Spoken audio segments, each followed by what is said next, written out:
দেখেন, রাসূল সাল্লাল্লাহু আলাইহি ওয়াসাল্লাম একটা প্রপার টাইমিং এর অপেক্ষা করতেছিলেন।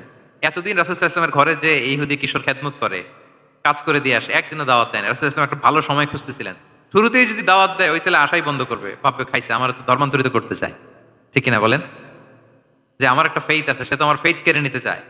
বা তার বাবাও ভয় পাবে। রাসূল সাল্লাল্লাহু আলাইহি ওয়াসাল্লাম যখন অনেকদিন তার সাথে মিশলেন, রাসূল সাল্লাল্লাহু আলাইহি ওয়াসাল্লামের ব্যক্তিত্ব, রাসূল সাল্লাল্লাহু আলাইহি ওয়াসাল্লামের কথাবার্তা, আচরণ, মানসিকতা সব দেখে যখন এই ইহুদি ছেলে তার বাবা ইমপ্রেসড এবং ছেলেটা শুয়ে আছে বিছানায় মুমূর্ষ, এই প্রপার একটা টাইমিং এর অপেক্ষায় রাসূল সাল্লাল্লাহু আলাইহি ওয়াসাল্লাম ছিলেন। যখনই সেই সময়টা এসেছে, রাসূল সাল্লাল্লাহু আলাইহি ওয়াসাল্লাম দাওয়াত দিলেন, মুহূর্তের মধ্যে ক্লিক। আল্লাহু আকবার। এই প্রপার টাইমিং এর অপেক্ষা আমাদেরকে করতে হবে।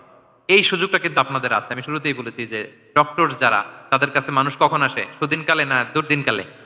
বলেন, তার বিপদ এর চেয়ে বড় বিপদ নাই। ক্যান্সার নিয়ে আসছে, ডায়াবেটিস নিয়ে আসছে, অসুস্থ, অসহায়, মানে ভাবখানা এমন, আপনি ছাড়া তার আর কোনো গতি নাই। ঠিক কিনা বলেন?